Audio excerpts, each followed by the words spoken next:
श्रीराम समर्थ. श्रोते हो, आपण ऐकत आहात श्री गोंदवलेकर महाराज यांचे प्रवचन. थोडेच वाचावे, पण त्याचे मनन व आचरण करावे. माया म्हणजे काय? तर जे परमात्म्याशिवाय असते ती माया. जे दिसते आणि नाचते ती सर्व माया. आपण जोपर्यंत नामस्मरणात आहोत तोपर्यंत आपण मायेच्या बाहेर आहोत, आणि जेव्हा त्याचे विस्मरण होते तेव्हा आपण मायेच्या अधीन आहोत असे समजावे. सर्व काही करण्यामध्ये आहे, सांगण्यात आणि ऐकण्यात नाही. निर्गुणाचे कितीही वर्णन केले तरी निर्गुण रूप समजायचे नाही. म्हणून सगुण रूपच आपण पाहावे आणि त्याचेच पूजन करावे. मी निर्गुणाची उपासना करतो असे जो म्हणतो त्याला खरे म्हटले म्हणजे निर्गुण हे काय ते समजलेच नाही, कारण तिथे सांगायलाच कोणी उरत नाही. एकाने मला सांगितले की मी सर्व वेदांत ग्रंथ वाचले आहेत. त्यावर मी त्याला म्हटले की तर मग तुम्हाला समाधान मिळालेच आहे. त्यावर तो म्हणाला, तेवढेच काय, ते मिळाले नाही. मग एवढे वाचून काय उपयोग झाला? आपल्याला त्या वेदांताला घेऊन मग काय करायचे आहे?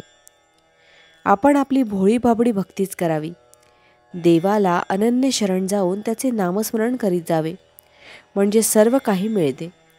जो जेवायला बसतो तो माझे पोट भरावे असे कधी शब्दांनी म्हणतो का? पण जेवण झाले की आपोआपच पोट भरते.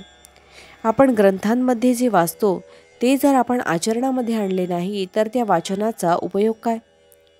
म्हणून आपण फारसे वाचनाच्या वगैरे नादी लागू नये, कारण त्याने खरे साधन बाजूलाच राहते आणि त्या वाचनाचाच अभिमान वाटू लागतो.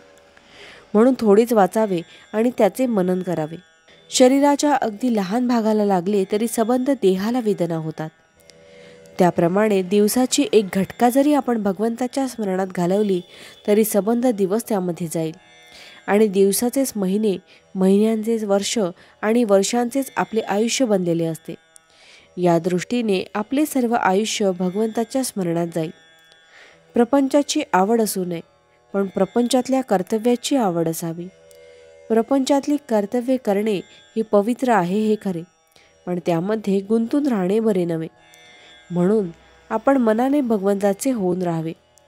आपण मनापासून भगवंताला स्मरले तर तो आपल्याला सुखासमाधानात ठेवल्याविना राहणार नाही. प्रपंचात सुखी होणे म्हणजे भगवंताचेच होणे होय. देवाला मानावे आणि त्याला आवडेल तेच करावे, हेच परमार्थाचे सार आहे. भावार्थ: देह केव्हा जाईल याचा नियम नाही, म्हणून वृद्धापकाळी नामस्मरण करू असे म्हणू नये. जानकी जीवन स्मरण जय जय राम. महारुद्र हनुमान की जय. समर्थ रामदास स्वामी महाराज की जय. सब संतन की जय. श्री अनंत कोटि ब्रह्मांड नायक राजाधिराज सच्चिदानंद सद्गुरु श्री ब्रह्म चैतन्य महाराज की जय. जय जय रघुवीर समर्थ. आता आपण 13 वेळा नामस्मरण करूया. श्रीराम जय राम जय जय राम. श्रीराम जय राम जय जय राम. श्रीराम जय राम जय जय राम. श्रीराम जय राम जय जय राम.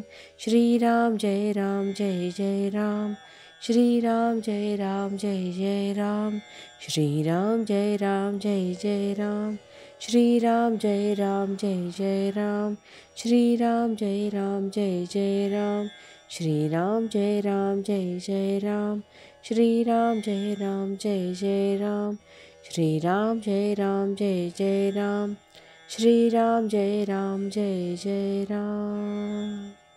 जय श्रीराम.